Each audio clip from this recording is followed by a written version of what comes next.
Welcome back. Amir Hekmati is an Iranian-American born and raised in the U.S., a former Marine. He has been sitting in a jail cell in Tehran for nearly 3 years, accused by the government there of espionage, making him the longest-held American political prisoner in Iran. Those who defend him say that he traveled to Iran simply to visit family members, to meet a grandmother he'd never met.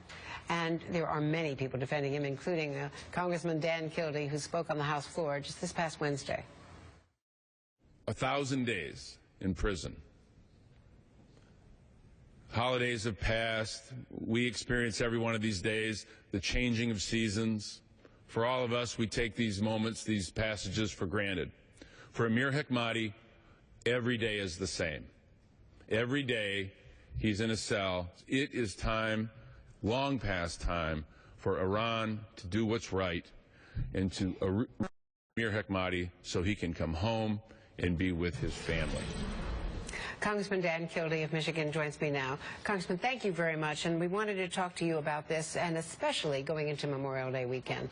Here's a man who served as a Marine and is accused of espionage. What are the facts? Well, the fact is he went to Iran for the first time in a transparent fashion, disclosed that he had been a U.S. Marine because he wanted to visit his grandmother, whom he had never met before. He was born and raised in the United States, grew up in my hometown of Flint, Michigan.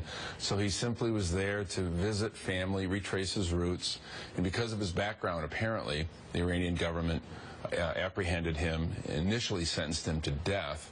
And now that sentence has been set aside, but he still languishes in Evin prison. And Evin is the notorious prison. We've known others, the hikers among them, who were there. Right. He finally got out. What is the U.S. government doing? And here we have negotiations, direct negotiations with Iran, which we didn't used to have. Right. Well, I know I've spoken to the President, Secretary Kerry. Every opportunity for discussion with Iran, this case comes up. Even when President Obama spoke with President Rouhani, the case was raised. The difficulty, of course, is that we don't want, and neither does the Hekmati family or anybody, want his case to be part of a transaction in the P5+1 negotiations. Over the nuclear agenda. Over the nuclear agenda. The way I've characterized this, and I know other members of Congress believe the same way, is that if we are going to take any agreement seriously that Iran enters into, they have to unilaterally take action to free this political prisoner and any other American that they hold. It's very difficult to imagine taking an agreement that they sign with any seriousness as a member of the global community when they hold an innocent man who simply traveled to visit his grandmother as a political prisoner. And do we think that it's just because he had a military background that they've chosen to this case against him? Well, it's hard to think through what their logic is, but, you know, he is of Iranian descent, and under Iranian law, they consider him an Iranian citizen. He was born in the United States, traveled to Iran, got permission to travel to Iran, disclosed his background, and, of course, that might have been one of the things that triggered his arrest, that he served in the Marine Corps. They consider him an Iranian citizen. He served in the United States Marine Corps. That logic, at least for the Iranian government, seems to lead to a conclusion that he was an agent for a foreign government.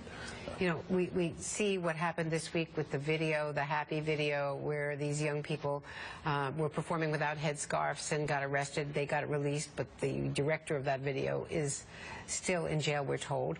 Rouhani had tweeted out that, you know, that Iranians should be free to do what they want and to be joyful or something to that effect.